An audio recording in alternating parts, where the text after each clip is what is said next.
Now we all have to pick a national championship team that's not our favorite basketball team. Who is it? Well, Mike feels like a Texas guy. Do you like Matthew McConaughey? I do love Matthew. He's a professor there. I know. He was supposed to run for governor. I don't think he's going to I'd go for him. I think a lot of people would. I mean, you start saying that a little more often. For now, we're going to say allegedly. Allegedly. Yeah, he allegedly did that. Allegedly. Right. Allegedly, but also did it. Like, he definitely did it. Sure. He definitely allegedly did it. That might be the deepest of deep cut references I have ever heard. I only think in cartoon memes, bro.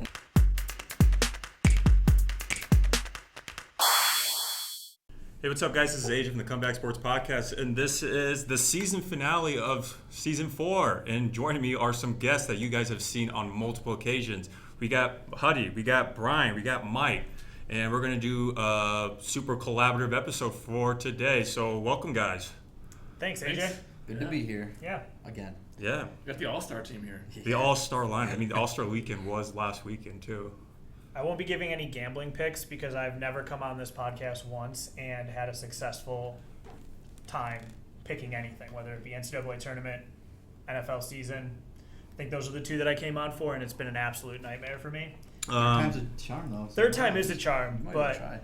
I don't know. What was it last year? I came on here and I gave Texas to make a deep run to the Final Four, and they got bounced by Stephen F. Austin in the first round. Yeah.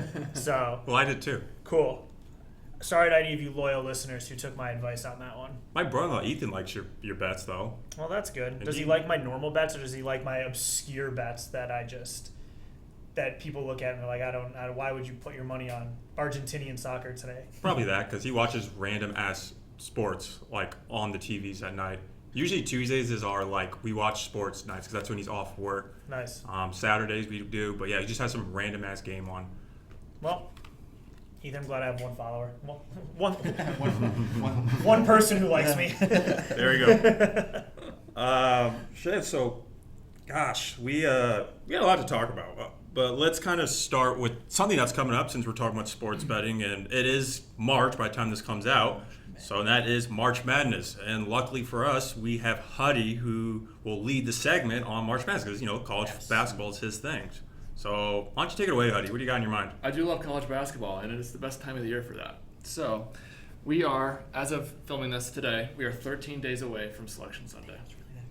Damn. We are. It's crazy. Holy I cow. know. 13 days before we hear Greg Gumbel on our announcing the From our presenting brackets. sponsor, Coca-Cola, we give you the West Sea, or the West region. Bro, I'm not trying to copyright it over here. Sorry. That is when you hear that college basketball music come on though on Selection Sunday. Oh, it's after iconic. the Big Ten championship game, Yeah. and you hear Greg Gumbel on your television set. Yeah. I mean, come on. It's Doesn't great. get better than that. We are 13 days away from Selection Sunday. We are 0 days away from conference tournament action. It starts tonight with the A-Sun, Atlantic Sun Conference. Do you have a pick for the A-Sun, Huddy? I'm trying to think of how many schools I can name in the A-Sun. You know what? They start today regardless. I mean, you got what? Stetson Bennett. Stetson Bennett. If he's, Stetson. I feel like just because Stetson Bennett has now won 2 national championships and Stetson comes through in the A-Sun tournament, there's your Sure. pick. It's a good year for yes. Stetson. I mean, of course. Bro, I think we got arrested. My pick for that conference, Kennesaw State. Okay. Do you know where Kennesaw State's at? It's in Georgia. Kennesaw, Georgia, I believe. This guy knows. Is that where That Trevor? sounds- Is that where Trevor Lawrence is from? You know No, He's what? from he's Georgia. Cartersville. It very well might be him or Justin Fields or someone. I Yeah. feel like Kennesaw is Somewhere a around familiar name. That's right. But tomorrow night we got the Sun Belt, Patriot, and Horizon leagues getting on our way. We'll have our first automatic qualifier for the NCAA tournament in 5 days. Jeez. I believe Saturday, 11 a.m. Central Time, we have a conference championship game. So it's quickly approaching. It's crazy. Actually, it's here. Where is time? Yeah, where does time It's right go? here. I know. I don't know, dude. It's I just have probably no- getting old. Yeah.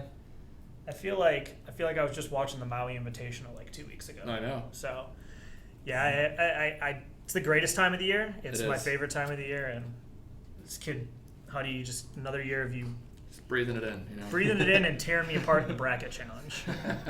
Surprisingly, I'm usually pretty bad in my brackets, though. Well, because we overthink I it, overthink that's it too why. much. It is. Yeah. That's a lot why. of decisions to make. It's why the girls who always are just like, Yeah. oh, I like what's this the color mascot? scheme. Or Right. the color scheme, or It's the one person at your office who just last second gets like, you get the message, like the all company message, like 15 minutes left to submit your bracket, it's free, participate. And then it's the person who literally submits it with like 4 minutes to go until it locks. They didn't even know basketball. They're the ones who basketball win. knowledge. Every time. I remember one person submitted a bracket where they had Drake win it all because she was a fan of the singer Drake. Drake! I love that. People usually pick it based off their favorite logos, favorite colors. Yeah. Sometimes it works. Do you remember who won the UTEC bracket last year? I think. Liz Weatherby won it in 2 years I didn't ago. mean to drop the names. Liz won it in 2021. Last year, I don't remember who won I it. feel like Maddie got really close. That sounds Yeah. right. Or was it Audrey? So Wilbur? Yeah. Yeah. Could have. No, it was somebody unexpected. Like, Really? it wasn't somebody who is always in, like, the sports-related Slack chats, Yeah. sending links, sending info, Adam Scheftering the entire group. Yeah. Is somebody who just lays low, lays in the cut, does their SEO campaigns, and, That's right. yeah. I want to start off the segment by talking about a few mid-majors to watch out for. Yes. Before we get into the Power 5. Get your notebooks out, Number 1 comes right here from Illinois. okay? They have the second longest win streak in the country, 10 games in a row. They just won the Missouri Valley. They were playing Drake yesterday, and the winner of that game won the Missouri Valley Conference, and they beat Drake by 12. It is your Bradley Braves down in Peoria, Bradley, Illinois. no Okay. way. Yeah, they are going to be the Okay. 1 seed in Arch Madness, which starts Thursday. Arch Matt, I love that name. Let's see. They finished the year 23-8, 16-4 in the conference, but they've won 10 games in a row. And the only team that I saw that has a longer winning streak, Oral Roberts. They've won 14 in a row. I think they went 18-0 in the conference and 27-4 overall. Okay. So they have Max Admis, who was a March Madness legend 2 years ago, was injured last year. Those are 2 teams to watch out for if they can end up winning their conference tournaments. I don't know if either one of those teams would get in without it. Okay. That's a tough part. With mid-majors like that, you Yeah. have deserving teams. Bradley Braves. I actually know another team that you're probably, if I know you any It might be as a well team as I I was do, gonna bring that you're up. probably going to mention as Yeah. you go on. But Charleston, Yep. it's a team that deserves to be in the tournament no matter what. But if they don't win their conference tourney, unfortunately, the way that it works Right. is it's very unlikely that So they're going to bounce somebody. That was my next talking point. Yeah. College of Charleston is currently tied in the CAA with Hofstra. They are both 16-2 in the conference. College of Charleston is 28-3. Hofstra's 23-8. If those teams meet in the CAA championship and Hofstra wins, can you keep a 30-win team out of the NCAA tournament? I don't think you can. Not in those conferences. Yeah. No. I understand the difference in level of competition Mhm. at that at that colonial level versus say a Big 12, Yeah. Pac-12, ACC and stuff like that. But 30 wins is 30 wins. That's yeah. 30 wins is at the end of the day. I mean, you still had to win 30 games. 30 games. No So matter what. I understand if you want to split hairs, if you have a mid-major who's really talented, who maybe is like 26-6 Mhm. or something like that. But yeah, 30-2. Here's a question for you. Between College of Charleston and UNC. Why you have to? I knew the second you looked at me and said, "Hey, I'm wearing the colors, as you can see." Who would you put in? Because head-to-head, earlier in the season, Carolina won. that was College of Charleston's only loss for the longest time. It was, and also it was a close game Yeah. too. It was not a blowout by any means.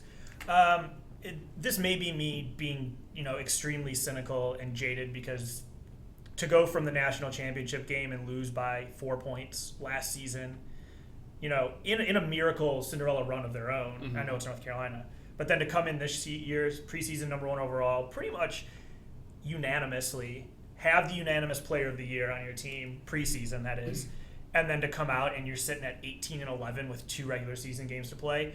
I don't think North Carolina deserves a tournament appearance. Give it to Charleston.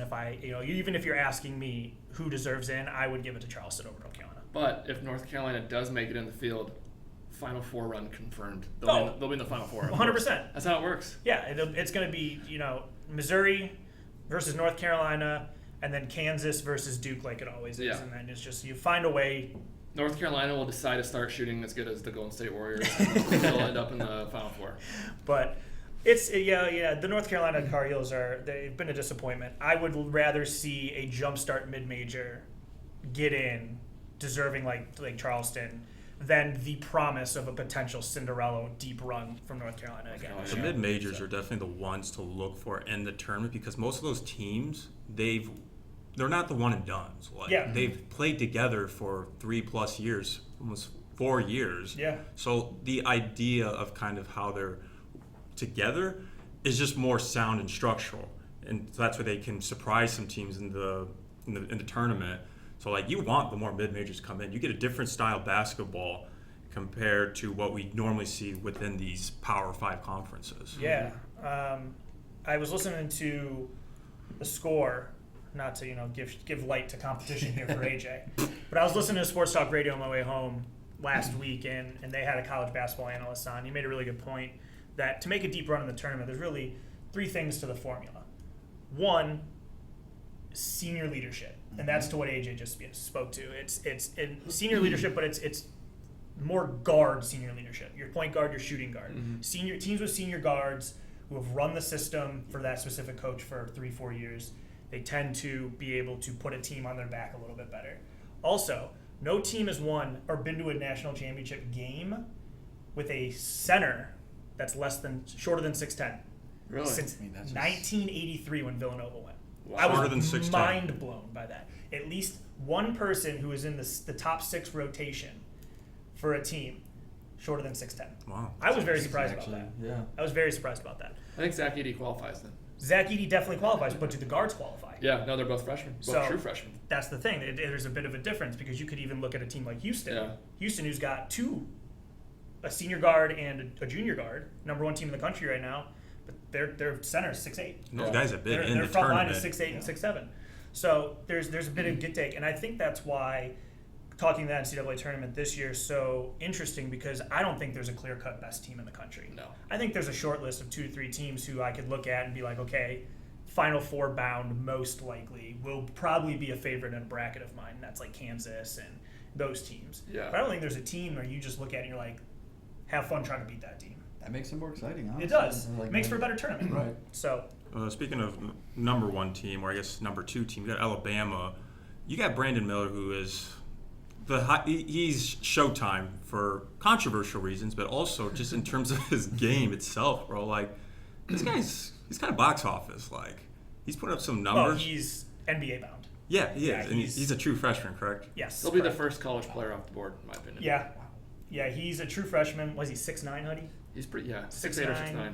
He's built a little like Kevin Durant in a way where he's tall and lanky, but he moves so fluidly and can Is get it a more shot fluid up. than Brett Holmgren, right? Chet Holmgren? Chet Holmgren. Chet? Yeah. Probably, yeah. Yeah. He's far more athletic than Chet, Yeah. that's for sure. Yeah. Yeah. I feel like he's stronger than Kevin Durant was coming out of college, too. Yeah, that's A little also bit good point. stronger. Yeah. But still wiry. That Alabama team is dangerous because not only do they have a guy like Miller, but they also have experience on that team. Yeah.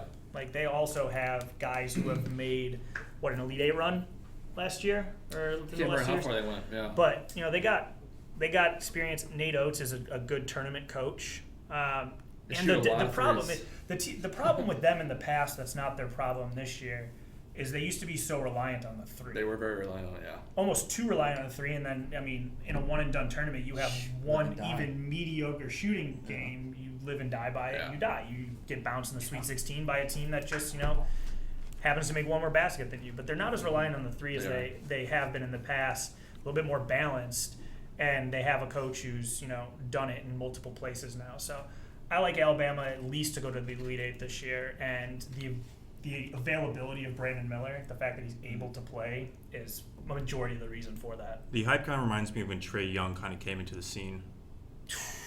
Remember that half season where Trey just took over things? Yeah. Yeah.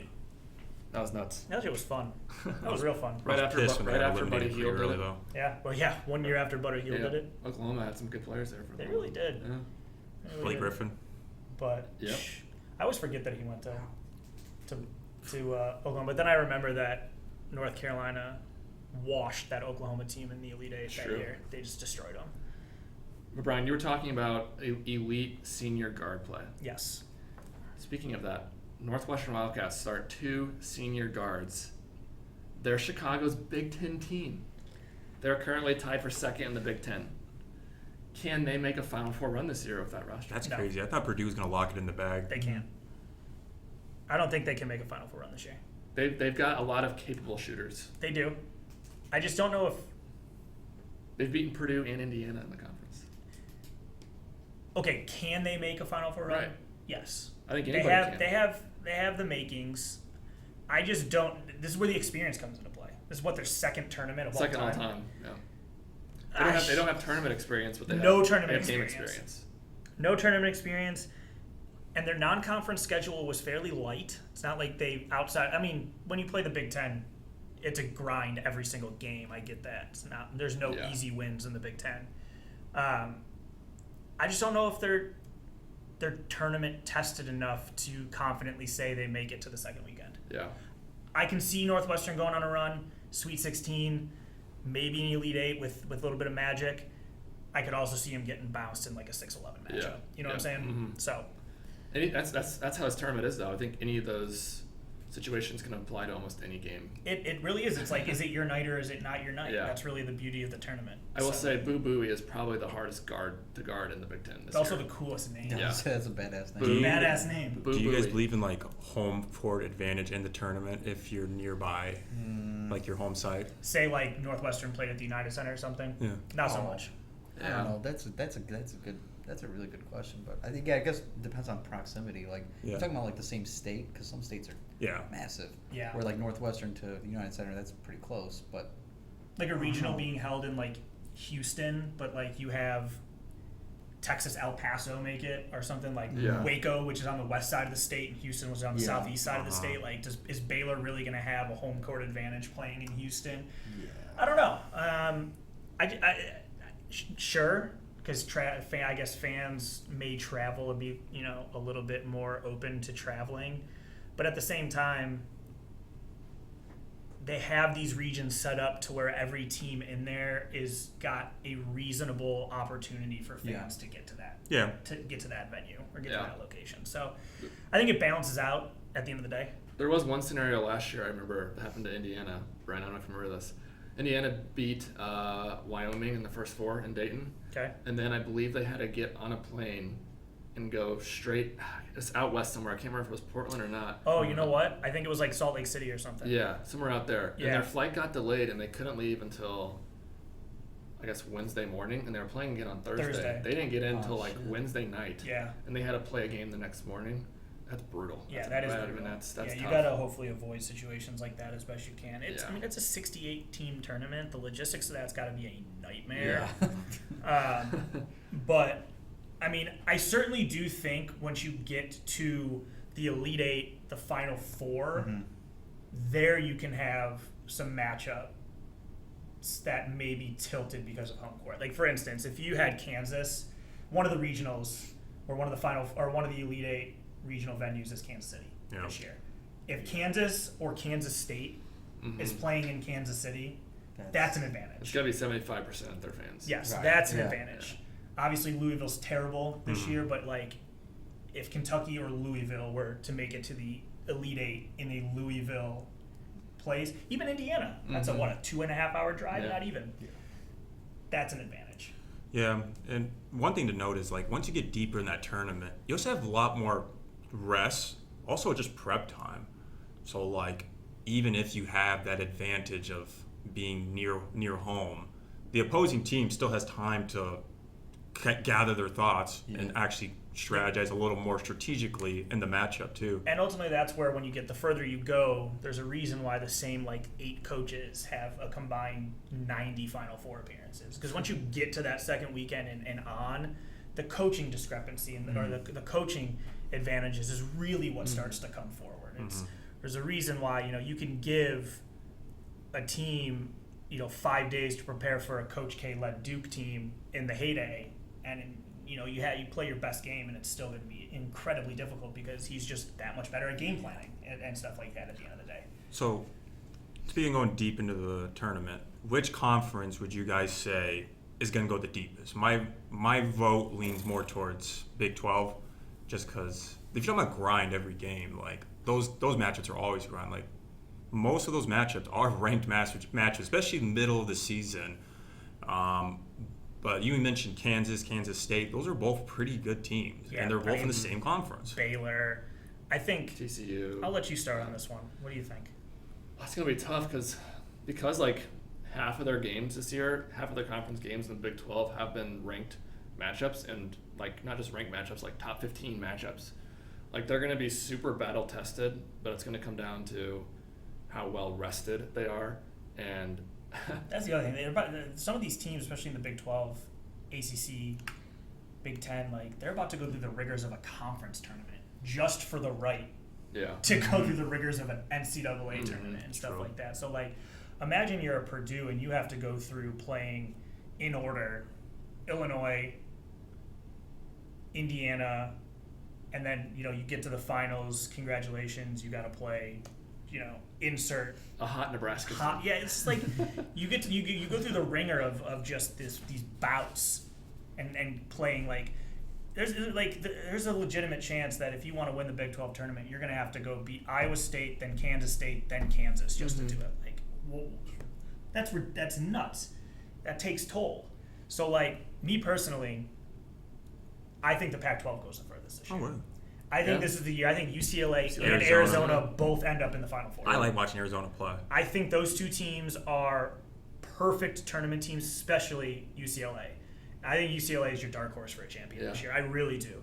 The way that Tiger Campbell plays, the way that Jaquez plays, and the ability that Mick Cronin is as a coach, I think UCLA checks all the boxes. The only thing they don't check is the fact they're a Pac-12 team. You know what else they have though? What? There's guys on that team that have that Final Four. Yeah, they have that experience. Final Four experience when they were, an 11 seed that I year? think Tiger Campbell was a freshman. Jaquez was on that team too. Yeah.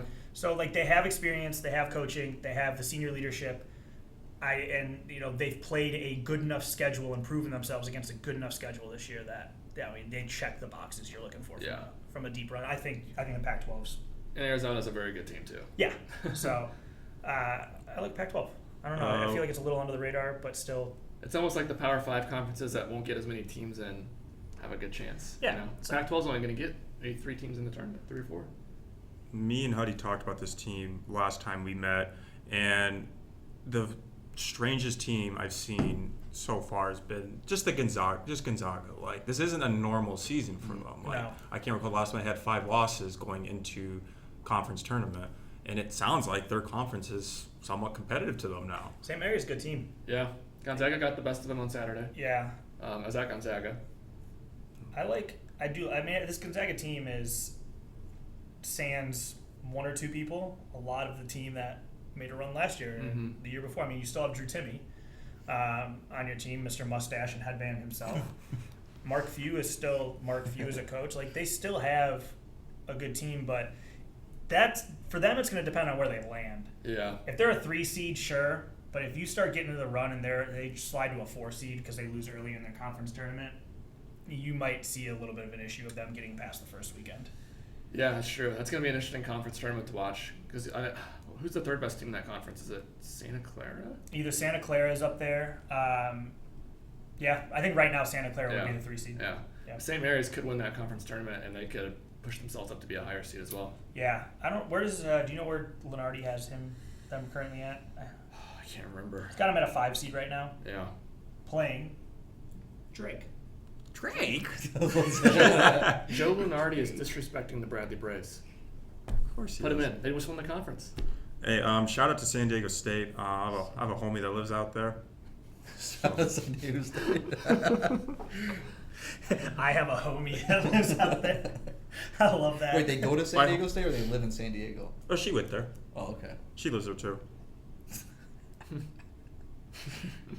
But like, just to swing back around before we cap this off, like on the tournament, Huddy made a good point.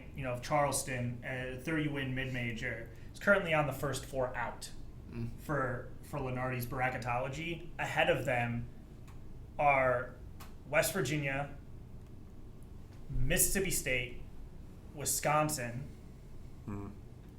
trash, Bro, that was such a shitty loss. I don't. and Oklahoma State. Like, Oklahoma State's got 12 losses this year. I don't know. I feel like. I don't know how you have Wisconsin in over Michigan when Wisconsin's 8-10 in the conference and Michigan is 11-7. Yeah, I mean, It's the non-conference Yeah. losses too that counts.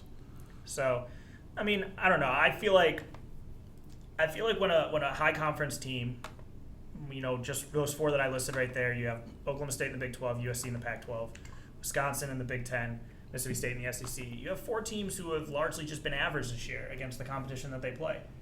Like, what else do we need to see from them that says, okay, well, let's go see them in the tournament now? I feel like people deserve to see the 30-win mid-majors that they don't have exposure to most of the year, because that's where the fun of the tournament lies.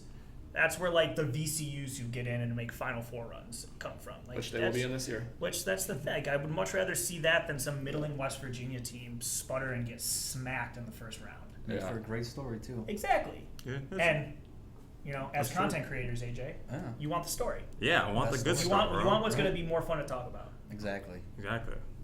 So, If you ask me, Wisconsin doesn't deserve to be in this tournament at all after what I've seen. yeah. And we can all agree with I that. say the same thing about North Carolina. Just because I'm a fan doesn't mean I need to see him in March. Yeah. I'm starting to think Iowa State doesn't deserve to be in this tournament. They are just choking it. But here's the thing, though. The same exact thing happened last year.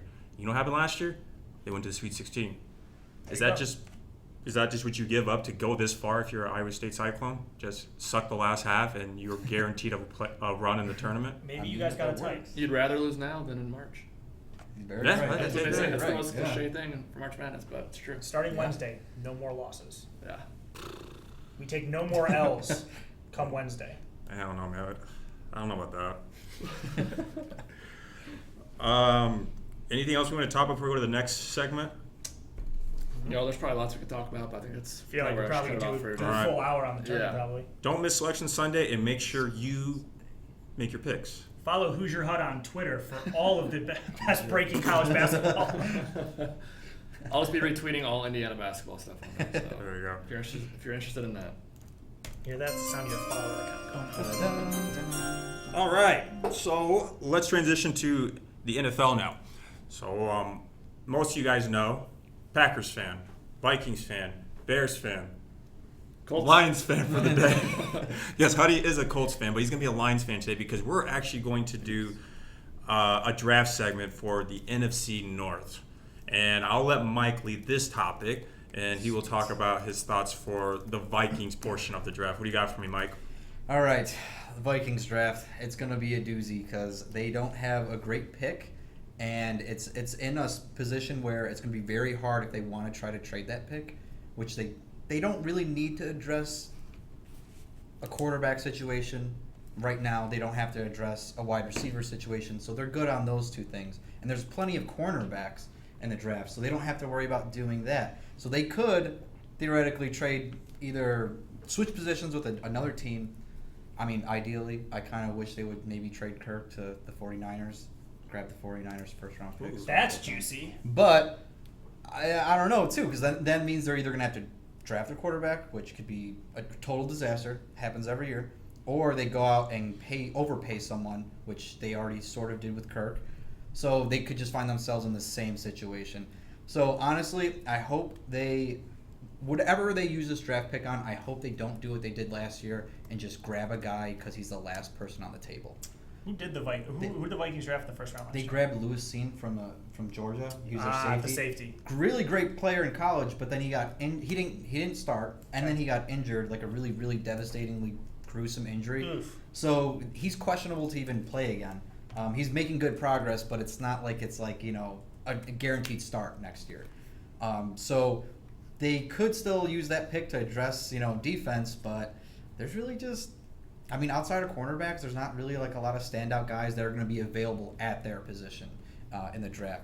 So I'm hoping that they either make a really aggressive move, they deal Kirk out, and they go out and find someone, or they draft either what's his name, CJ Stroud, or he's not going to be available, but there's like a couple of other quarterbacks who might fit their system. Levis does what's his face from Kentucky work for the Vikings this year?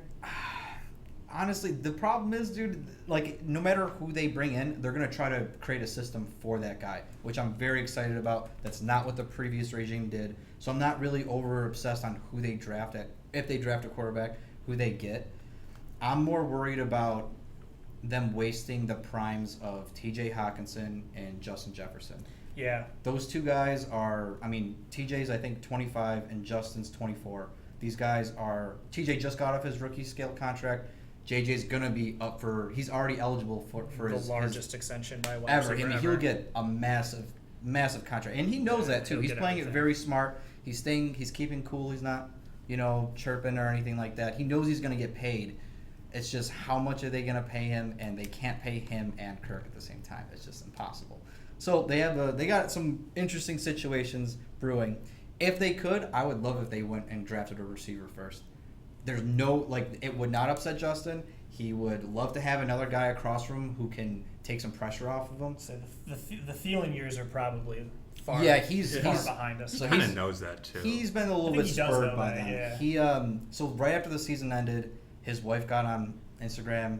She posted a story. It said something to the effect of, this could be our last year in Minnesota. Didn't say the Vikings particularly, but said last year in Minnesota. Left it up in the air. Damn. Adam commented. He's been on the press tour lately. He's been talking about it. He's been saying hey, if the Vikings want to work something out, that's great. But I want to be on a team that wants to play me, value me, and stuff like that. Yeah. And he doesn't. I guess he doesn't feel that way here. Which, dude, I mean, you're on the way back end of your career.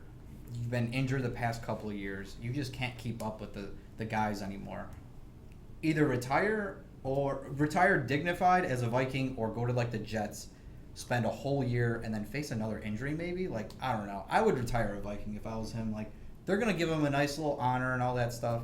I wouldn't bother playing another year. He's just not the same guy, and that just happens. It's sad, but their Vikings are either gonna cut him or he's gonna. You got a short shelf life in the NFL for sure, and wide receivers no different. Especially a guy who basically came out of nowhere. Yeah, absolutely. Then was D2. a Pro Bowler, Yeah. Mm-hmm. and then I mean, He's been serviceable. it's like that for the past couple of years. I feel like he's got to take a major pay cut if he wants to stick And around. he does not and he wanna do probably that. doesn't want to do that. And I mean, he can't be a number 2 anymore. You No. can't have him lined up on opposite sides of No. Justin Jefferson. At minimum, you can maybe throw him in the slot, especially in the red zone, because I do still think he's a good route runner. That's what they've been saying. Hey, he's great in the red zone. You get him in the short field where he doesn't have to make any kind of he doesn't have to run a long route or create separation. Perfect. Get Problem him in the with red him, zone. he's not running anything further than 12 yards at this No, point in his career. So yeah, he just can't. And His fantasy football days are over. yeah. yeah, he's not even a PPR. He's not even a No. PPR guy anymore. Unfortunately, everyone's been dropping him from that. It makes sense. A couple years ago, he was a It prime happens. It candidate. happens. So Will he and Aaron Rodgers link up in New York? Dude, him and Aaron Rodgers do love each other. They do love each other, and that's Adam that's Thielen actually was just on ayahuasca with. Yeah, with I would, Aaron Rodgers. wherever Rodgers goes, if he doesn't end up staying with the Packers, I would not doubt that Adam Thielen's They on went that to team. Lake Tahoe together for a weekend. Yeah. Yeah, you never know. I will say Adam Thielen does have one of the best. He's one of the best fantasy football team names. Oh yeah, Hooked on a Thielen. Yeah, that's a great one. It's great. As a Bears fan, I gotta say, I've always appreciated the Adam Thielen kind of arc. And Yeah. he became Oh, as a yeah. player. Mm-hmm. The funniest part is he's, as a Bears fan, I'm gonna give it through this lens, is he's a D2 product. Remind me, and correct me if I'm wrong, he was undrafted, right? Yep. Just came in as a tryout type situation, linked up, and then, had 1,300 yards 2 years, multiple Pro Bowls and stuff like that. The Bears literally can't even draft, that's the best part. sign, Yeah, anything they just can't do nothing. And it's not as it's a not, wide receiver position, yet the Vikings, who aren't even that known for you Randy Moss and stuff Stephon like that. Diggs. Okay, CC. if there is Chris one, Carter, actually, you know what? I I'm mean, wrong. If there, they've been very good with but wide I will say receivers. this. I will say this though. listed 2 Hall of For Famers. every Stephon Diggs or Justin Jefferson that you draft, Yeah, Diggs is great because was he 3rd round pick? yeah. I mean, Third, fourth round and pick? he was not at the top anywhere. For every Diggs that you find in the 4th, 5th round, you have Troy Williamson, who gets drafted 7th overall. Yeah. The only difference is the Bears only draft Troy Williamsons. We don't find anything else. Yeah, That's our problem. I mean, yeah, that's the thing. It's not for a lack of trying for the Bears. They've tried so many different guys. So I'm jealous of a guy like But, Adam Thielen because I wish that we could find that D2 product, undrafted, comes in and then just turns into a mainstay for a better part of 6 or 7 years. Yeah. I'm excited about Darnell Mooney, but even this year was a letdown from his rookie year. It's Big time. we can't even get something going properly in the right direction. You over here, Adam Thielen, I did have Justin Darnell Jefferson, and Stephon Diggs, and I did have Darnell Mooney as my second year pop off player. Like on that list, I was like, okay, yeah, he's a Bear, but I saw the potential. I did see the potential rookie year, and I was like, okay, I think he's gonna have a breakout year. That same year, I also had Jonathan Taylor as the breakout. But I was a little biased because I've seen him play in college, and I'm a Wisconsin fan. But I still think Mooney still can be that guy, though. It's just the clock's running out, though. You got to make some decisions. Well, that's the thing. The Bears keep going through those coaching changes, and so like you can't get things settled, and you don't have the one thing the Vikings have had in the past couple of years for the first time in a long time was quarterback stability. I don't really particularly love the guy, but he's a Pro Bowl level quarterback. He's better than half the quarterbacks in the league. Right. He's a top 16 quarterback. You can make it work with that kind of. I mean, Joe Flacco won a Super Bowl, so there's no reason that Kirk could not. So did Trent Dilfer. Yeah, like there are sometimes the not great guys do get there, and sometimes they win it. Matthew Stafford, he just won it. So like he's not an elite quarterback, but I would say at this point in their careers, though, Kirk Cousins is not that far behind. No, and he's got some. Stafford's great far past his prime. Yeah. So, yeah, the Vikings. It always feels like the Vikings are that team that you really should be seeing contend for an NFC Championship with the rosters that they have. No one's ever scared of them. That's the problem. Like, there's no fear. Like, there's when the no Packers fear. come into town, it doesn't matter if you're at home, you're away. The Packers are coming into town. It's Aaron Rodgers. Oh man, we got to go through this. But once the Vikings, like, man, you saw what the Colts almost blew them out. Obviously, it was the greatest comeback ever. But like, they came into town and they just whipped the Vikings around. Like, it wasn't even fun. Like, Great first half. yeah, amazing first half. Weren't the Vikings like 14-3 or 13-4 in the regular season and had a negative point differential? Yep, it was awful. That's crazy. That's the thing that happens, dude. That's what happens when you play. Like, it's great. It was cool. They won they were 11-0 in one-score games. But when you play that close all the time, like it only takes one team to be like, hey, what if we just did this differently? Like, for the Giants, what they did differently was they were like, all right, we're going to go after Patrick Peterson. He can't cover one-on-one. We're just going to target him the entire game. Is he a third year? Patrick Peterson? Yeah. Patrick Peterson's been like the 30. third decade. Yeah, dude.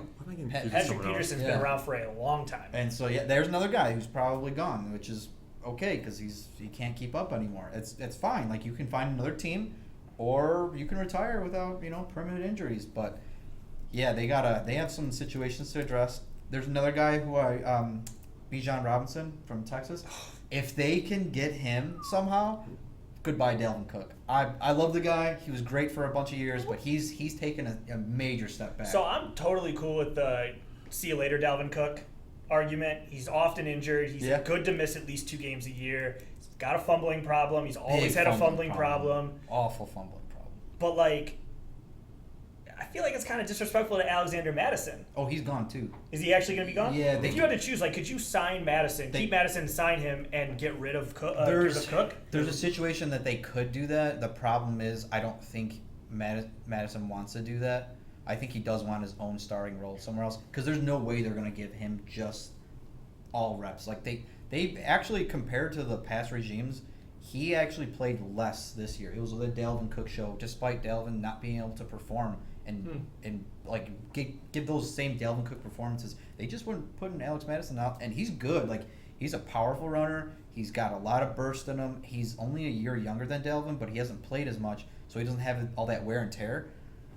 I would love if they could do that, but I'm confident that they're going to either draft a guy or they're going to bring someone else. I don't think either of these guys are coming back next year. You need at least one of them, though. You don't, because they have Ty Chandler from where was he? I think he played in North Carolina 2 years ago. Yeah. They drafted him last year. That's what he was a North Carolina running back when what's his face was there. Yeah, and he's pretty good too. Like, he was making a good showing in the preseason games, but the problem is he got hurt, and then once you're hurt, dude, that just sets you back so far. Like, you're already back on the depth chart. There's no way you're getting reps from Dalvin or Madison at that point. And then they have another guy, their kick returner. He's technically like their third string running back. He had 2 kick returns. He did, and he's good, but like, he just isn't a great. Some guys can't handle contact coming through. He can do the It's just weird. He's just not as good as I think that they thought he was going to be. Like, he was not drafted as a running back, I don't think. I think they always had him as like, hey, this guy's really fast and he can return. Let's just make him a good returner and he can sit on the depth chart for a while. But yeah, if they can get someone like Bijan Robinson, I would be. Yeah, I'd Bijan be Robinson's- so happy he's with got, that. he's Oh got, man, he's got the glitter. everything. A lot of I was listening to something earlier today talking about how he's like he reminds a lot of people of Ezekiel Elliott when he first came out. Obviously not the Zeke we know now. Ohio but like State Zeke. when he first came out, like this guy can do it all, not just like running and catching. We're talking about pass blocking too, which is super important for. Oh, yeah. Hey, it's third down. We don't know that if Especially they're going in to run this- the ball or throw the ball. Like, hey, they don't need to throw it to him. Especially in this NFL. Pass Yeah. blocking's huge. I mean, every time this year people were, for a Bears analogy, everyone was begging for Khalil Herbert to get more Yeah. carries. Khalil Herbert literally can't block. Yeah. He can't block a cold. And once you're out there like that, like it's like an Adrian Peterson situation where like, well, we know they're running the ball, they're not going to throw it, and they're Yeah. not going to let them pass protect. So we know you're not. It's too difficult nowadays. Yeah. You got to be a little bit more than What, one-dimensional. what running back was it they ran like a trick play the last play of the game in the playoffs? And he Oh, got- God. Was it Elliott for the Yeah, I Cowboys? think it was. Who got absolutely ran over. God. He snapped the ball, I think. Yeah. What an awful idea of a play. Like, I get that that's such a low probability, no matter what you could run, just Yeah. a straight up Hail Mary, 4 verts, whatever. Mm. But like, man, to do that was embarrassing. That was not as embarrassing as the amount of times the Vikings got blown out this year. All of their losses were by 11 points or more. Well, yeah, it's And like all they of either their win wins- close or they get blown out. Yeah, all their wins no were in like between on one that score. one. Yeah, so let's just. I mean, there was a case for frauds. I mean, they did not beat the allegations. So when you guys were frauds, like, would you say it was the O-line that kind of exposed it? Because I think I remember correctly, was it your star O-line player? He went down in the Dallas game, So and then he just did. went downhill for Kirk. There were a few games where they didn't have their center got hurt towards the end of the year. He actually got in a car accident on the way back from one of the games, and he fucked up his lower back that was already fucked up, so he couldn't play. And then the guy that they had to do a little bit of shuffling around. Another one of their guys who was replacing their star left tackle or right tackle, he got hurt as well. So they were doing some major shuffling, but that wasn't even the problem, dude. It was not. So he all year. It's always Kirk Cousins. This guy It's was Kirk. taking. I remember when I came on your show earlier in the season, I was saying something about Kirk never takes any risks on plays. He doesn't make any risky throws. That's why the Vikings can't advance. This year, he totally cleared that. He was making all these risky throws. You saw that 4th and 18 against Buffalo. He just threw that shit up for grabs, and it worked out. That was a terrible idea. It was a terrible idea, but on terrible 4th and idea. 19, there's nothing else you can do in that It's situation. a terrible idea that the wonders and every beauty of having a guy like Justin Jefferson just completely masks. But then once it's 4th and 8 and it's the playoffs and you're playing the fucking Giants, how do you not throw the same kind of pass? yeah, That's what devastates me. I It's lost like, a lot of money on Justin Jefferson props in that playoff game. It was brutal. It was so dumb, and that's what I'm saying. Like the Giants, they came in and they made adjustments. They weren't afraid of the Vikings. They knew they were going to go in there. Yeah. They knew it could be loud. It didn't matter. Like they knew, all right, if we target this guy and we don't let him throw it to Justin Jefferson, there's a good chance he's going to either clam up, which he does a lot, or he'll just straight up make a mistake. This time he didn't make a mistake. He just clammed up and threw it. He threw a check down on a 4th and 8. You just can't do that. You just. How on 4th and 8 with a game on the line do you throw the ball 4 yards? I just don't get. Like I can get. Okay. You throw a check down because the guy's To a wide tight open, end. To a tight end. no one's- No, mind you. To Yeah, a tight right. end. Like maybe if that guy's not as guarded, or if the defender's playing like yards off the ball, all right, you give him a chance maybe. Yeah. But the guy was all over him. I Right. know. You could have just thrown this thing up in the air and, hey man, if you don't come down with it, it's 4th and 8 anyway. Like it's not like it's not like it's a tie game or something. Like I don't know. It was just a high risk, low reward situation from. I have a quick yes or no question for you. Mhm. Just straight up, yes or Yep. no. Are you a believer in Kevin O'Connell as your head coach? Yes. Okay. I believe in him. Who was He it? has was made it Joe Judge or someone called him Harry Styles? Yes, Yes, he yeah. was getting those comparisons like right away. I didn't know until someone actually said it. I was like, oh, okay, I kind of understand the comparison now. He's a cool guy. He's very young and he connects with young. players, which is cool. But I think, and I hope this changes next year, I think he needs to step away from play calling Okay. because he makes some weird Interesting. choices. Again, in this playoff game, there was a 3rd and 1, I think, and they tried running a trick play, That Oh, I it was remember like- that. It was like Justin. It was Yeah. to Justin Jefferson. Then Jefferson throws it back to Kirk, and he Yep. rolls into 3rd and 1. Dude. I remember that. Like that's not the time to get cute. That's some Matt Run the Nagy ball. shit. That's some Matt Nagy shit. But that's right the there. thing. It's like it's first year head coach. He didn't do play calling with the Rams. That was all Sean McVay. So I think he just wanted to assert himself. But you gotta you gotta let your other guys like really console you on that kind of thing. I think if that part was taken from him later or earlier in the year, I think they maybe go with a different strategy on the games. I don't really know. But yeah, there was just too many times where he'd be making very questionable calls on very important downs. Yeah. And it's Can't have growth, and it's 13 wins. You can't be mad at that. But the last time the Vikings won 13 games was 2017. Made it to the NFC Championship game. We all know got that. blown out. Then they were like, "Hey, all we got to do is patch up this offensive line, get a quarterback. We'll be right there again."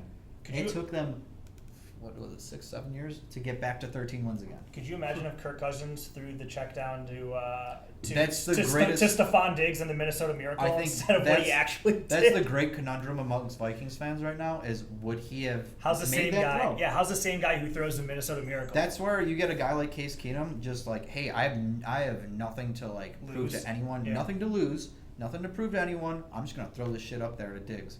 It's our best receiver. It's you put the ball in the right person's hands. Yep. That's all he had to do. It was a 4th and 8. You didn't have to win the whole entire game. You just had to get a first down. Yeah. How much time was left? In that game, Yeah. it was I think under a minute. Okay. But they just needed, I believe, they needed to score a touchdown and get the 2-point. Yeah, they're but about- either way, I yeah. mean, you don't throw a check down there. How about the real topic here? The Bears' #1 pick. What's going on? Yes, What's big going to happen time. with that? What do I think is going to happen with that? What ESPN Get Up Okay. is talking about? Because AJ, you and I have that TV set up over by our desks over there. Oh, we see that shit at least once a week. Every time I look over to the TV, there is some different banner that says, "Should the Bears trade Justin Fields and draft Bryce Young with the They do number 1 that. overall pick?" I just don't get like I guess I know for TV entertainment. I get purposes, it. You're in a business for clicks. right, but man, There's like I would not trade away Justin. No, Fields. the Way Bears- too much promise there. the Bears' first overall pick, Justin Fields conundrum, if you even can call it a conundrum. I firmly stand on the side of the fence that says Justin Fields is your quarterback. Trade the first overall pick, get a shit ton of assets, and go from there. You are in a full rebuild. You are not in a quarterback. You're not the Jacksonville Jaguars where Trevor Lawrence comes in and you already have Christian Kirk. You already you start to build this team around the number 1 overall draft pick and your quarterback. I get the logic of it where you trade Fields, draft a quarterback this year, and then you give yourself 2 more years on your rebuild because you don't have to pay a quarterback in 3 years Yes. versus 5 years. Mm-hmm. I get that. But if Justin Fields is better than Bryce Young, CJ Stroud, Will Levis, Anthony Richardson, which he is, and you already have him with this offensive regime with Getsy, your offensive coordinator, there's no logical reason for why you would trade him other than we want 2 more years of the quarterback position being under rookie control. Yeah, like you said, like Justin's. It's the only one. And For all they his have flaws. they have the cap space too. And that's the other thing. They have so much cap space that shouldn't even be an Right. argument that people are making. They literally can buy They gutted that team. A new a team. They gutted that team so hard. And you know what? They gutted it, and They did it right. At least at this point, it looks like they gutted it the right way. That's yeah, exactly they did what it I right. was gonna Like I was hoping the Vikings were going to do something like this, where they just say. So, I sign mean, off. have there been missteps in the last year? Yeah, I don't think trading the 32nd overall pick for Chase Claypool was a good idea. I don't think anybody thinks so. I don't think Chase Claypool thinks that was a good idea. But where the Bears are at, Justin Fields is your quarterback. Trade the first overall pick, and we can go through scenarios for that next if you want to. But the goal should be go get your premium positions Hey in free man, agency. easy man. Sorry. I just get very amped when I'm talking about the Chicago Bears. Go get your premium positions in free agency. Go draft to build out the rest of your roster. Absolutely. Because you need more than just a quarterback. Yeah. So And the return, and we're not even talking about the fact that the return for the first overall pick is going to be greater than the return for Justin Fields. And it's not even going to be close. Oh, yeah. So, like, if it's really about getting your quarterback, you already have him in-house, and you just go, you trade the first overall pick to any one of the 4 or 5 suitors in the top 15 that would do it, and you have the ability to then get picks this year, which you don't have one until the 56th after number 1 overall.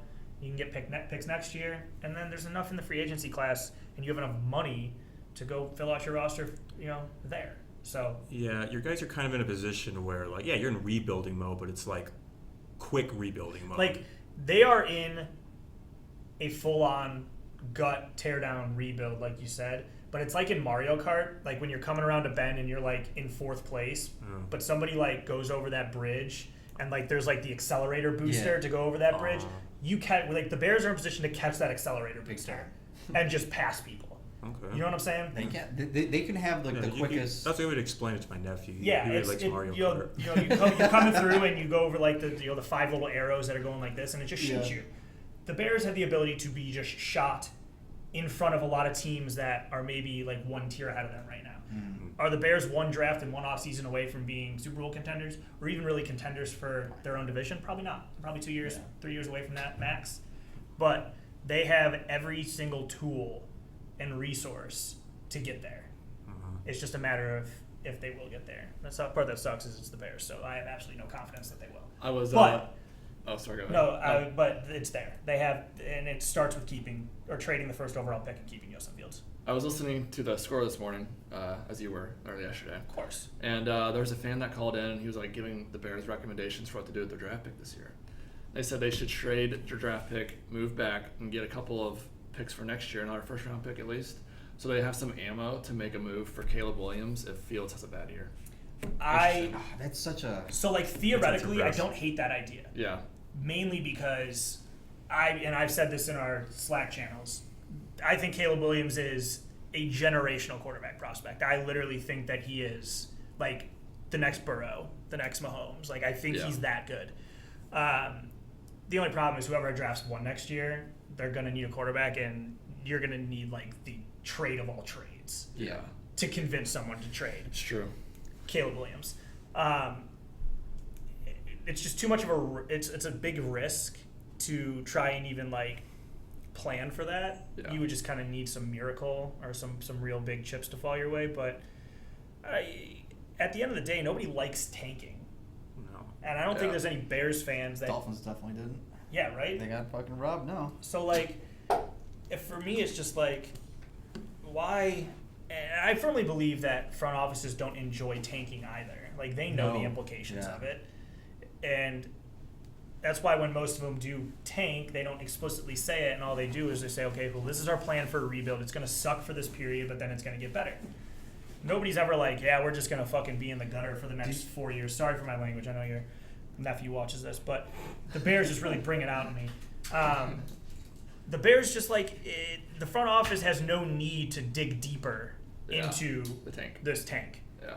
Like, you've reached the bottom. Do you think that they you had 3 wins last year. Like, what else are you gonna do? Go winless? Like, So, personally, I think that while that's fun because I love Caleb Williams and it's gonna be a conversation topic for however long. I just don't think it's feasible.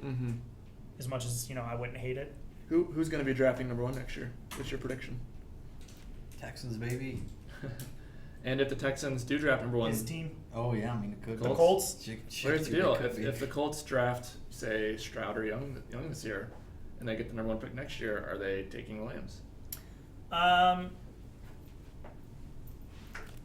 So this is the tough thing with the Colts because there's a lot of buyout type quarterbacks, 1-year quarterbacks that you could bring in and plan for something like that. But like they've been doing that since Andrew Luck retired. Yeah. I don't think that front office can really afford to sell the fan base on another 1-year Band-Aid and say we're gonna go get and draft a quarterback next year. Like I think they have to, which is why I think the Colts are the most likely trade partner for the number 1 overall pick, is because you have an organization that was abysmal last year on all fronts, from the owner being just a drunk, emotional idiot Damn. to their front office, like to their general manager being like, I'm pretty sure he's got interviews where he's like, and this is not something to joke about, but like he's like, I've really been like down on myself and almost like battling depression because like I haven't been able to get this thing right. And don't get me wrong, like Andrew Luck put them in a very difficult position, but like they still made the playoffs with Phillip Rivers. Yeah. You know what I'm saying?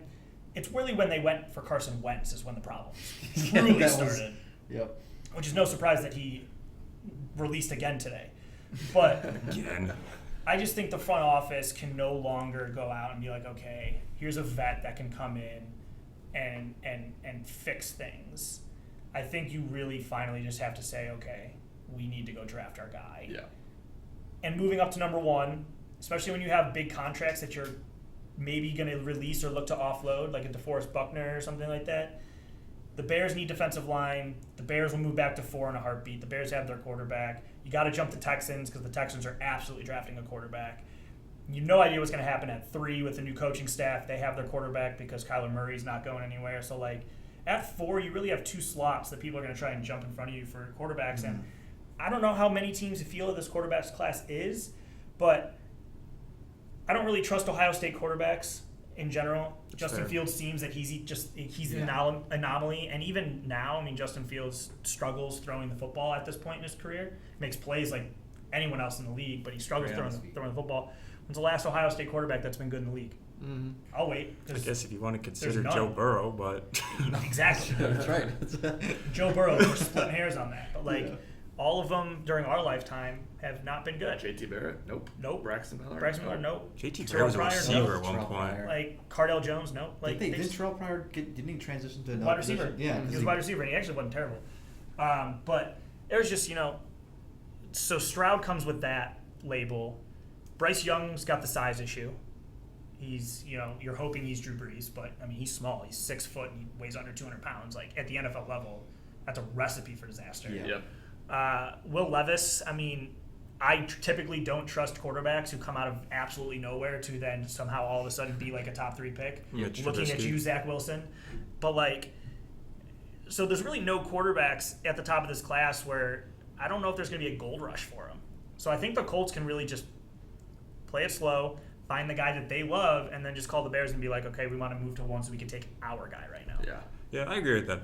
The quarterback class is just not that great in recent years in comparison. Next year, it's looking a lot better. It's nothing like it was when it was Mahomes, Watson, Trubisky. It's nothing like it was when it was. Just throw Trubisky in. Yeah, you got to. Which is unfortunate as a Colts fan when I know we're gonna draft a quarterback this year, and You know what? Watch Mitchell Trubisky be your quarterback. I'm not in love with season. him. You never Oh, know. gosh. You So- never know. Because I'd the rather have Steelers Derek are going to Carr. go with Kenny Pickett. Trubisky was on a 2-year deal, but basically the money's all been paid up now for him and that. So, Mitch Trubisky's going to sign somewhere. I just, I don't be surprised if it's the Colts. I can see it happening this year. I'd rather have Derek Carr in Indy. Well, Oh, that's look, right. He's available. I think he might go to the Jets. I think he's going to go to the Saints. It's not bad either. He already Didn't he visited there, decline a right? trade? So he basically, the Saints were like, we want to sign you. Like the second he was released. But, he's a man of God. Right. So, he's got to pray on it. Yeah. He's got to That's the speak. Saints. He's got to speak to his Lord and Savior. And, God's got to show him what Right. the correct move is here. But he basically said he's going to talk to everybody who will talk to him and then make a decision from there. So even though the Saints were like, we'll do this. He's kind of, I don't know, like it's not like everyone's just fanning, oh my God, Derek Carr's available. There's a reason why No people aren't one's- like banging the door down. Right. Right. Like, we need Derek Carr now. No. Yeah. So He's Gosh, a Derek nice Carr's little not going to piece. sign anywhere until Aaron Rodgers makes his decision. I can tell probably. you that. That's right probably now. what he's doing. So I think just the biggest thing is if we're going to kind of round it out on the Bears is it's a team that is at the bottom, but they're making their way up. I think that if Aaron Rodgers is not back in Green Bay, they will finish ahead of the Packers next year in the NFC North. I truly believe that. No, The Bears no would? faith in Jordan Love. Well, Man. I The guess. Packers don't even have faith in Jordan Love. I mean, But I like J-Lo, but J-Lo. I just don't think- know, bro. I just think it's fairly obvious, or it should be fairly obvious, that Justin Fields is your quarterback Yeah. and you build around it. Mhm. It's foolish to trade him versus trading the pick. Absolutely. makes for good TV talk. But yeah, there's Does it even make for good TV? It just makes for TV. It makes for talk. TV talk, It just yeah. makes for TV talk. Maybe it was fine like the first conversation, but now every time I look over, I'd get up and it's the same regurgitated conversation, and Booger McFarland and Damian Whittier just going back and forth. They need offensive line. They need defensive line. They need, and I'm just like, Is Jeff Saturday back yet? Back on TV. no. Jeff Saturday actually took a full-time position as Jim Irsay's assistant. No, he didn't. No, but Okay. I actually believe I believe that. That's what honestly, dude, that was. right. He would totally It's do that. believable. Gosh. No, he would totally do that. I love it just when the he whole got hired. Jeff Saturday Assistant thing. GM. Just anything you can believe anything that happens now. I couldn't believe that they even. What a boneheaded move. I couldn't even believe that they thought about giving him an extension after Yeah. what happened this year. Like the Didn't- fact that he made it to the second round of interviews and was a finalist Didn't is he win his first game though? Rid- Like, He beat the Raiders in his first game. yeah. okay, yeah, he beat the Then he Raiders. lost 7 in a row. And then they lost Right. 7, and they lost those 7 in They gave the Eagles a really good fight. embarrassing They did. fashion, They almost except for like one of They those. almost beat games. the Eagles, and they should have beat the Vikings. So now, if they beat the Eagles, I feel like they would be like, "Oh, extension right away." Yeah. You would have gotten the extension at Yeah. halftime, and then lost the game in the second half. Oh, They just gave a pen. Yeah, just like you write whatever you think is fair. But Give me your price. Yeah. Team Justin Fields over here, All right, Brian wants to stick with Fields. Understandable. which, knowing my luck on this podcast, means that Justin Fields is doomed. So It's all right. It'd be the Bears' fault anyway. But yeah, with the, True. with the Packers, though, I guess it's the question is, what's A-Rod going to do? He just got out of his darkness retreat in Oregon. I don't know what that entitles to, but it sounds... do you want to know? Like, I'll give you the quick 15-second. My understanding is like in a bunker underground or something. So essentially, he is in the wild, in a cave, essentially, in Oregon, and it's ayahuasca, which means that they basically devoid your body of everything. You basically are given this serum, or like this pill, whatever it is, when you arrive, and for the next like 24 hours, all you do is pee, poop, and throw up, and it clears your body of everything. It's a detox. It's a detox, but then you are literally put in darkness Okay. for the next 4 days, I believe it is. And the idea is you detox and devoid your body of everything and your mind at the same time. It's like some Batman shit, dude. Yeah, I was Dude. saying that's. It's for for weirdos. Okay, well, he's always been a weirdo. Yeah, Ask- he was ask like, the he was like, don't judge me. Like, we all have our things. I'm like, well, just I'm ask I'm Deshaun judging Kaiser. you. Yeah, I was gonna say that's. I'm like, judging that's you a for thing sure. to judge. Yeah. So ayahuasca basically it becomes an excavated human being who then somehow comes out on the other side with all the answers. And yet he's still like, oh yeah, I don't know what I'm gonna do. Like, yeah, I don't know if I might retire. I might come back and play, but I also might play for another team. Yeah, so it's supposed to give you That's just what he supposed to give does. clarity and peace. I think someone It's said what this before. weed's for. I think So, he's- Weeds for, I bro. think he's Sam. at peace with whatever decision he makes because he'll be making it, and he knows that people are just like clamoring. Like he has Green Bay by the balls and stuff. Oh, there yeah. is a certain part of me, and I think everybody knows at this point, Aaron Rodgers does things just to mess with people. Yeah, Yeah, he yes. is a troll. Yeah, Like he's a troll. Yep. he won't leave. Here's the reason why I have faith he won't leave. He knows it's not his fault if he stays. Like, people don't blame him Yeah. first. Mm-hmm. Like, if he goes to a different organization, all the eyes and fingers are gonna be on this new piece of organization. He knows he'll get more blame if anything ever goes down. Before this year, I still agree with you. Before this year, that was 100% unequivocally true. He caught some slack this year, though. He kind of did, He yeah. caught some slack because at the end of the day, he is getting older, just like Tom Brady. And we saw it very, very clearly this year that Tom Brady was just simply not the same guy. No. Yep. Aaron Rodgers is trending that way. Drew Brees was like that way in his final year. Like, couldn't these help guys do get older. Matt Ryan. It happens. I mean, we joke about it, but Matt Ryan's like the 4th leading passer in the history of football. That's So, crazy. like, you know what I'm saying? So, like, Matt Ryan is a Hall of Famer. It's just a fact of the matter. Is he a Hall of Famer? I think he is. If you had to ask, they're not a Hall of Famer. He made a Super Bowl. He was an MVP. He's like the 5th leading passer in the history of the NFL. But by the time he's eligible, a lot of that might change. True. Well, the MVP won't change, but the passing yards might change. Yeah, I'm Most talking likely about the will. numbers, yeah. So, like, the number. I mean, there's guys with worse resumes that are in the Hall of Fame. I think maybe not a full first ballot guy, but I think Matt Ryan ultimately gets in. But the point about Rodgers is, like, there were moments where he just simply was not the Aaron Rodgers that even we knew from the year before. Yeah, no. So it brought up the larger point where maybe he's not getting the blame for why the team's bad, but the reasons that the team are bad, not named Aaron Rodgers, were just a little bit brighter, a little bit more prevalent. We noticed him a little bit more in 2022, and then it just brings to the question, like, how much further can you go down that hole? Like, Yeah, do when we you say cut that. our losses Yeah. and save the $100 million and let him just go do the remainder of his year or two career elsewhere while we actually then have to go through the rebuild? Yeah, it helps that Or do we prolong it? he gets the slack this year for another reason. He just came off an MVP season. So you get an Yeah. extra year to be like, okay, you're off the hook for a little bit. But it was bad. Like, it's crazy. Like, this was bad to his standards, but because he's been playing at this level for so long, even though it's only bad to his standards, it's still bad. Especially they didn't make the playoffs. That's kind of the icing on the cake. And how he kind of went about it too is just like, oh, I had a great time. This is a good season. Like, there was just no like sense of urgency that I sensed that like, hey, let's get the job done and let's kind of get to another Super Bowl. I think that's what kind of rubbed people the wrong way. And of course, the typical like, oh, I might come back. I might retire. I think people are getting sick of it. Yeah, I think people are really getting sick of it. Yeah, it's with Rodgers. My gut tells me he is going to leave, and it may be the Raiders, it may be the Jets, it may be somebody. Or just retirement. I mean, retirement feels like it should probably just be the decision at this point. Yeah. Like, go out. But he Go still out with some thinks he's respect. MVP caliber, though. He said on the record. I mean, and I guess the other thing is we saw Tom Brady where it was just like he did retire, and then like these guys have been doing this their whole life. Like, it's tough to just walk away from that.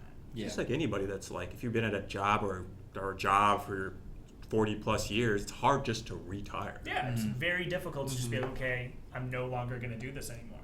Your And identity especially- is this. yeah. Like, that's And one I thing to feel think like- about. He'll always have that. He's immortalized as like a football legend. Like, he can walk away anytime he wanted, and he'll always have that. People will always remember him as like a top 3 quarter. Some would say Yeah. greatest of all time. I wouldn't, but he'll always be remembered as like one of the greatest of all time. Yeah. But in terms of the draft, because as of now, the Packers have, let me double check my math here. 16, 15? I think it's 16. Let's see. 15. They're the 15th pick. It's not a sexy pick. No really. man's land. Yeah. Exactly. You're not gonna. No man's land You're not over getting there. anything great. But if Rodgers stays, hypothetically, what they're gonna do with that pick, probably not that much different if he doesn't stay. It's just gonna be the same thing, rinse and repeat. They're gonna use that pick to get a defensive piece first, probably at safety. After Adrian Amos, you don't really got much. And Adrian Amos he's not a scrub, but he's not going to be your long-term solution. So they're probably going to go defensive route, which they always do. Joey Porter Jr. perhaps? The what? The Penn State player, Joey Porter Jr., I feel like he would actually fit real nicely with the Packers. That's fine too. That's cool with me. I'll take him. Some people are saying might get a tight end to replace Bobby Tanya. I don't like that idea just because I don't have a problem with Bobby. He's just injury prone. If he wasn't injured as much, there wouldn't be a question if they're going to replace him in the draft. But what they should have done last year was once Roger was down on that injury, they should have just let it die in terms of let the kid play, let Jordan Love play. Is he your future? Yeah. Because you can go two ways with this. You let him play the whole season, they make the playoffs, he's your guy for the future. He plays the whole season, they suck. Well, congratulations, you got a good-ass pick, and you can find your new guy. Then you for sure know that he's not the guy. You can safely be like, But because there's that small percentage of them making the playoffs, they rode that, and they paid the price. that's like a total Vikings-Bears move. You know what that sounds like to me, too? We're that close. Sounds like what happens when you don't have clear leadership at the top. That shareholder ownership structure where Yeah. you guys I should have all stepped in, are- bro. You should have said I something. should have at the I should have went to the shareholder meeting, but Sounds I like didn't. there's Instead, no- you know what I did? I went to my 8 to 4 job instead. Sounds like there's no real clear leadership at the top directing things Who's here for making this decisions organization. and Who all is that? making these decisions? Is it you, AJ, shareholder Ortega? I am to blame for this situation. I will admit. I will take responsibility. The But I first, will be better this season. the first step in solving any problem is admitting that there is one. We're already, you go. we're already on the right path here. There you go. All right, the missing team we have here is The good old Lions. Who wants to talk on the Lions? How do you? Yeah, I can keep this short because I Googled everything. I don't know anything about the Lions. So I'll just tell you what I found on Google, and that'll complete the NFL, You know, the NFL North? the NFL North. Okay. Lions have the number 6 and the number 18 pick, coming off of a 9-8 season last year. Good spot to be in. Scary team to look out for. Yeah. I mean, you got... Granted, they have that 6th overall pick, reminder, from the Matthew Stafford trade with the Rams. Right. Yeah. Rams just got dead. And they have that... Jameson Williams will be back full health next year. Yeah, He they looked good. basically already have a top 12 pick Yeah. that Right. did barely play like Right. 12 snaps last Yeah. year. If you're a Lions fan, I don't know Holy cow. how you can't be pumped about next season. Their head coach probably. Yeah. That's probably the only thing holding them back. I don't know, man.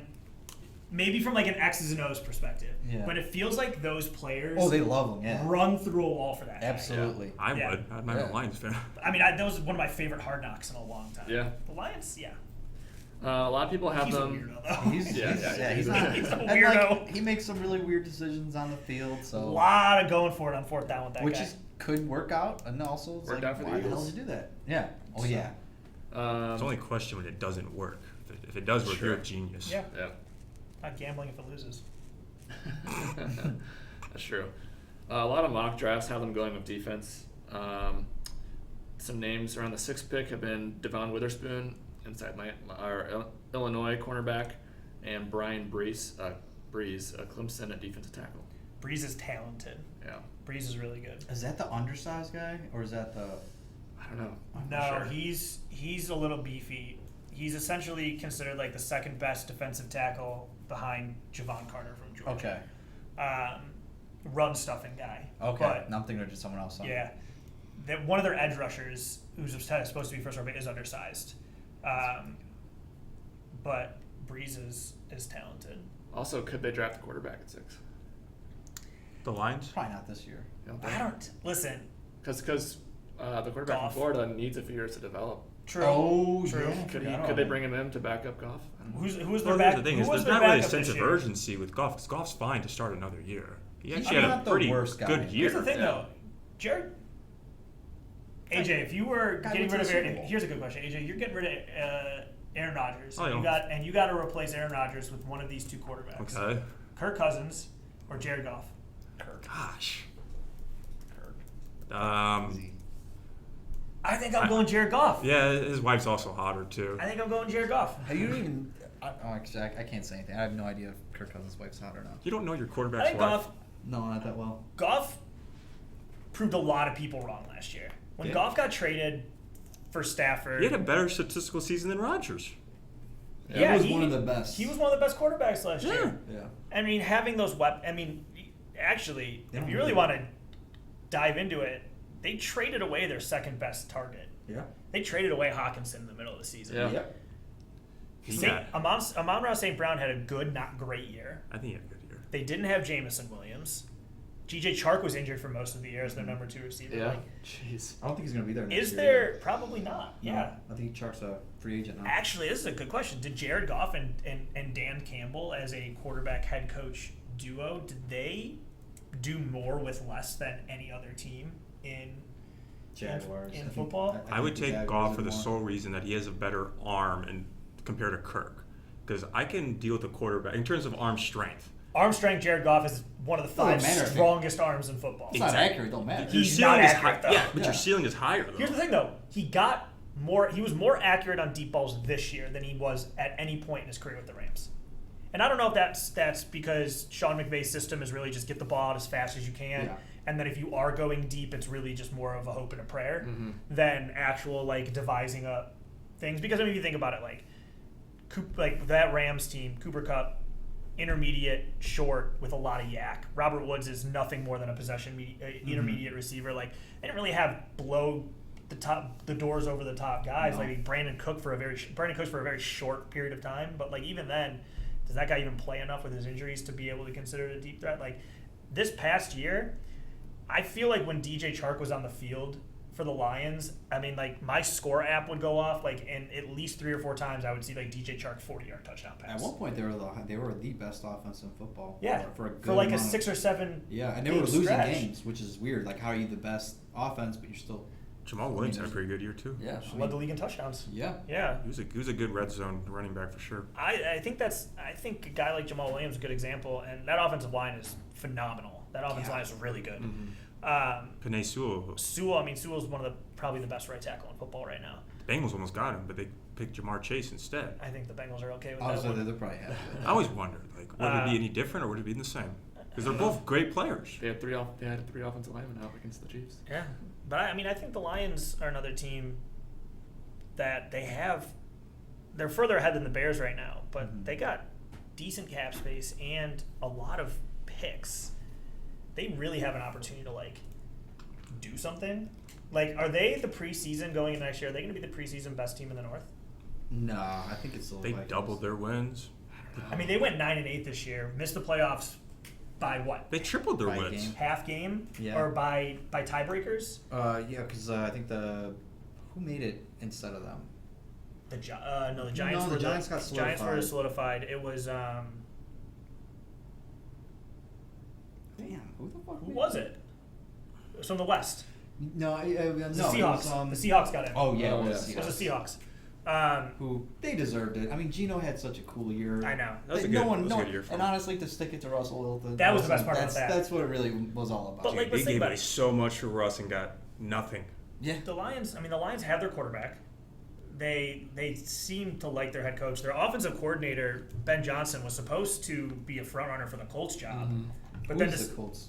the Colts ended up signing Shane Steichen. Steichen, the offensive coordinator of the Eagles. So they went back to that because that's where Frank Reich came from. Right. And Head coach of the Eagles. yeah.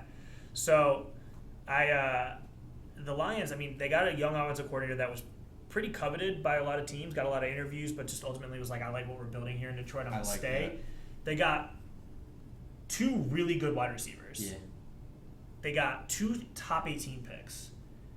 And they got,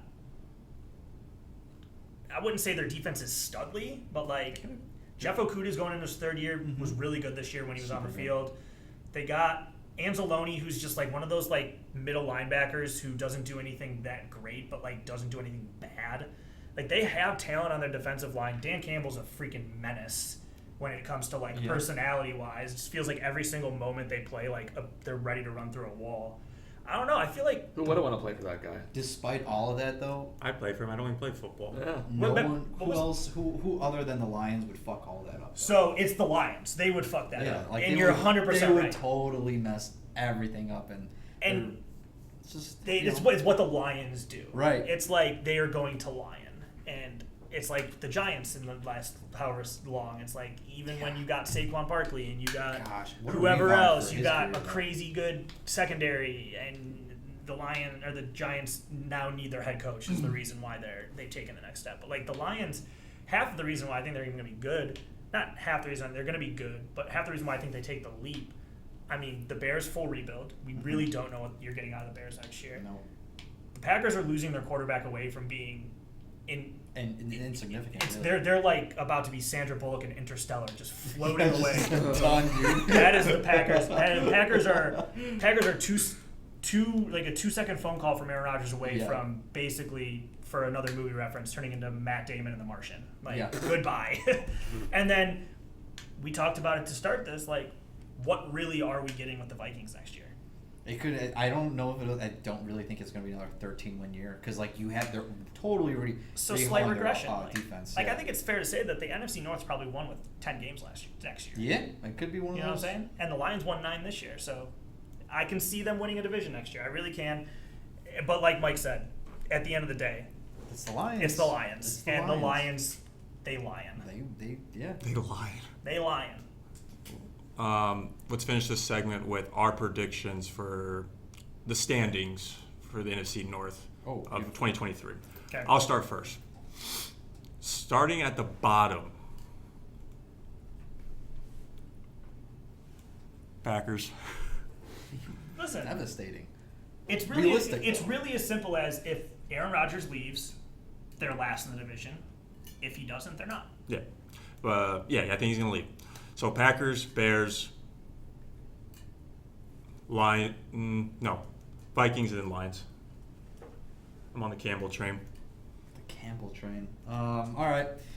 Similarly, I'm putting the Packers last. I really do think Rodgers is probably going to leave. And even if he doesn't, he's caused such strife there between him and LaFleur that I don't. It feels like we're getting like past like into a relationship that's broken. Yeah, like they just don't feel. It doesn't feel like they're gelling, which is weird because like they're unbeatable in December, which is like the most important time for football, and yet this is the first year where it really just it showed up on TV like they were just kind of crumbling. Yeah. So I do put them last. I got the Lions after that because honestly they're probably gonna fuck it up. Then the Bears are gonna take a really big leap. I think they don't trade Justin Fields. I think they really use that first pick wisely to get just an absolute haul back. And then I don't think it's gonna take too much to overcome the Lions or Packers. And then you got my Vikings at the top. I don't think they'll have another 13-win year.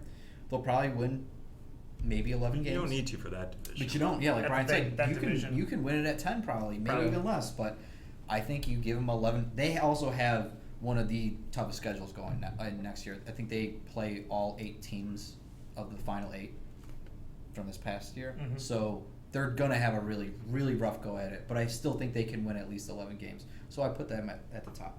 Okay. Brian? I'm kind of a little bit of a hybrid between the two of you.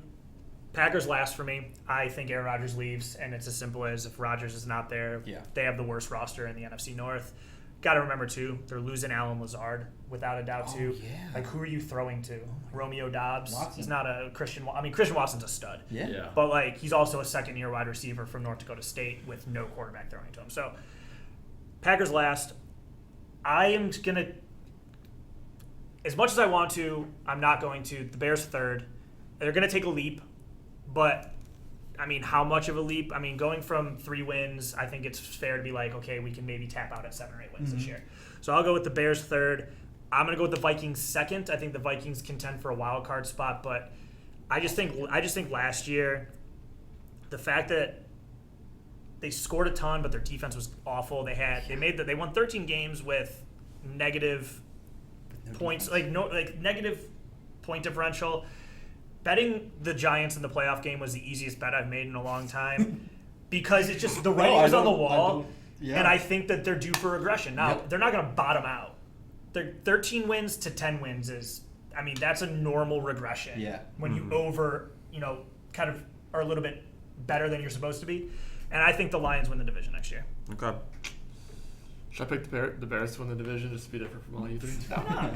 No, I'm going to go Packers last. I think Aaron Rodgers leaves, and they have nothing else there. And even if he does stay, like, what are they doing to improve that roster and that Right team? now, And you don't know. Even after if last Rodgers year, stay, it's I put him like second maximum. It's like miracle setting. I still don't think they win the division if Rodgers is there, but I mean, he's definitely the difference between second and fourth. Yeah. So yeah, Packers last, and then I'm gonna go Bears third. I think you're right. They do make a leap. They probably finish with 7 or 8 wins, but not quite enough. I think those top 3 teams are probably close in record, and then 2 will be Vikings. Then 1 will be Lions. Going the Lions too. So literally, just us 3 had the same one and might want to be the oddball. I'm not gonna not. You had think good that points they're gonna, though, so they have the offense is there. They could improve it, but there's really no room for improvement there. It's the defense. If they can take the defense from like the 30th rank to the 15th, I mean, I'm not saying they're gonna go undefeated or something like that, but they can beat a lot of good teams then. That's the thing. Every good team they faced, they lost to. The Eagles, the you Lions. guys stop starting so cold. They actually had a great. They Well, had a hot start. I guess I'm only using the Colts matchup as an example. Yeah, but you that can't be was- keeping those games close, bro. That's the thing, and it's just that's. I mean, the only times they didn't were when they got blown out by the Eagles, when they got blown out by the Cowboys, when they almost got blown out by the Colts. Like, it's just A lot of blowouts That's here. just- You're speaking of. almost all blowouts, and that's you can't live like that. And again, if they can take the defense from the 30th ranked, which I think Brian Flores can do, he could take it from the 30th That's to the right. middle. They did bring in Brian Flores. I think Oh. right Forgot away about that's that. an instant yeah. upgrade. But the problem is they have a very bad situation brewing with Zadarius Smith. Does not want to be there anymore. I don't think. I think he's cool with walking away. They cut him. They saved $12 million. That's a lot. So There's a couple bad contracts on that defense. Yeah, they have, and they got their best linebacker is he's just aged out. Eric Hendricks, I love you, but you just been around the aged block. out. And He's he's been around like for a 31 while. now, and he can't keep up. Like Pat it Pete. was, Pat Pete's out. I mean, Harrison Smith is the only old guy on that defense that they have to keep because he's just too good. Daniil Hunter, great guy. Don't know that he'll stay. I was going to say, he's also getting up there in age. Before the draft happens, he will ask for his extension, his new money, because he does not want to play on the current. And I wouldn't either. He's not due to make shit, and he's supposed to be a premier pass rusher. So they're not going to keep Zadarius Smith. That's very obvious. No more Jordan Hicks. That's cool. He was okay for 1 year. They have. But if they can improve that, take it from the 30th to the 15th. There's no reason to think they can't win more than 11 games. Can we just talk about the fact that Brett Favre wants to sue Pat McAfee? Oh, that was beautiful, dude. It wasn't just Pat McAfee, it was Shannon Sharp, too. Yeah. Yeah, the Shannon Sharp one's ridiculous. I don't understand how that one works for him. Like, what do you even say? I think he just talked about what Brett Favre allegedly did. Yeah, I mean, he starts saying that a little more often. For now, we're going to say allegedly. Allegedly. Yeah, he allegedly did that. Yeah. So, Allegedly. Right. Allegedly, but also did it. Like, he definitely did it. Interesting. He definitely allegedly did it. Yeah. So, anything else? I don't think The so. Vikings. I miss being on the pod. Yeah, it's fun having you guys on here. We went way over the time. 84 minutes. Bro, we Oh, just yeah, got into it. We did. Let's just It's, kind lucky, it's lucky that I don't care about the Bulls because Yeah, we were going to talk about the Bulls. We was like, why not? no. All I was going to tell you is don't buy this 2-game winning streak that they're on right now. They still suck. Who do they play next? Their next game is I think it's Milwaukee. Actually, I think they have to play Milwaukee next. What if they beat Oh. Milwaukee? Still no. Still no. Hey, I'm going to say Bulls are going to make the play. They won the season series against Milwaukee last season and then lost 4-1 in the playoffs. It doesn't matter. What are they at right now in the That's right. Eastern 11th. Conference? 11th? They're the 11th team, and 10 out of the 15 teams make the playoffs. That's how bad they are. Hey, Doc. You have to try to not make the playoffs. Try In, so in hard. today's NBA, Yeah. you have to try not to make the playoffs. They literally cater it so everybody makes the playoffs. Yeah, pretty much. I still think they'll make the play-in tournament, and Pat Beverly's going to lead the parade when they make it to the Pat. tournament. We're going to be like the Colts. We're going to raise banners for making the play-in tournament. Exactly, bro. You guys Did we do that? You remember when Colts? the Colts raised a banner for making it to the AFC Championship game? They didn't even win the AFC Championship, but they raised a banner for making it to the AFC Championship game. That was us? Yeah. Damn. That's Yeah. devastating. Even Huddy suppressed that memory. Yeah. Yeah. I suppressed it again, I think. That was a tough one. Yeah. Sorry to bring that one back to the light. I When was that? think it was 2018. Philip Rivers' year? Last luck year. Oh, that's why I left. It's been that long. Remember when you guys? I think it was the same because you guys made the. I believe you guys made the AFC Championship game the year that you had that crazy comeback against the Chiefs in the playoffs Oh, yeah, that's right. with luck. Yeah, So I think that would have been 2017. yeah, that's right. So Those were the days. Those were the days. state of Indiana, they just like banners on the wall. That's true. Banner up, that's what we said. Quickly, who wins the NCAA tournament? The NCAA? Yeah. Shit. Iowa State. Toss up for me. I don't know enough about it. You know, Indiana. Hoosiers. Hoosiers. UNC for We're me. dangerous. We're dangerous. We're sneaky good. Missouri Tigers. Mizzou. Well, Mizzou took care of business with Iowa State last month. Yes, we did. All right. I messaged you. I'm like, let me just be nice. It's like, oh, good luck in the matchup today. You know, just trying to be like, they ain't gonna win. Now, But now we all have to pick a national championship team that's not our favorite basketball team. Who is it? I personally, I'm going UCLA. I think UCLA wins the national championship this year. All right. I'm going to go with Arizona, our Pac-12 team. Ooh, okay. I go Arizona. Oh. Just read his list, bro. I'm not gonna go with what you guys said. That's for Oral sure. Roberts. Just kidding.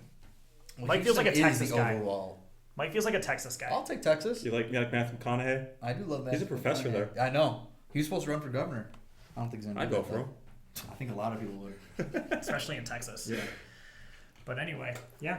All right. I think we're gonna wrap things up since we got lives outside of this building. God, we've been here for The a Clayton while Cruise because we start work at 8. Right Yeah, we're now just- it's 6 o'clock. We've been here for 10 hours. I brought my stuff. I'm just sleeping over here tonight. Well, I live here actually. Oh, that's right. Yeah, I forgot you pay rent. Yeah, sometimes I go to the gym and just shower there. Why do you think I always go to the gym every day? Sure. You got the market downstairs. Mm-hmm. Yeah. All your food. Mm-hmm. Go there. Sometimes Are you giving free press to the market in the basement of our office building? the what? Are you giving free publicity to the market? In the I don't know basement? that. I don't even know the name of the market. think They can't give Michael's us publicity. Michael's on Main. I only know that because You that's own what that?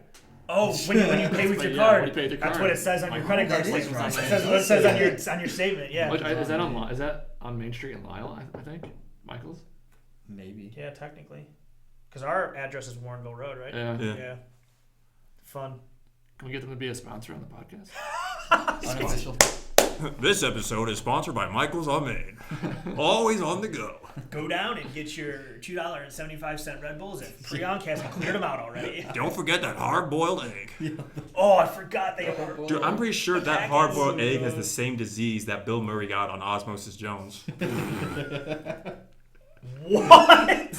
That's from the top shelf. That might be the Yeah. deepest of deep cut references I have ever heard. I'm over here dropping Interstellar and The Martian, thinking I'm rocking good, and AJ just pulls out Bill Murray's illness and osmosis. I only think in cartoon memes, bro. It's unbelievable. That was legendary. It's like, remember the episode of SpongeBob when he does that? That's how I think, bro. Anytime SpongeBob has come out, I just concede to you on that one. Yeah. So The expert. There's a meme for every. There's a SpongeBob meme for any social interaction. Any. just like there's a South Park meme for any pop culture reference that there could possibly be. Yeah, same Pretty much. thing. So I just want to go on record and say Kangaroo Jack is overrated. Bad movie.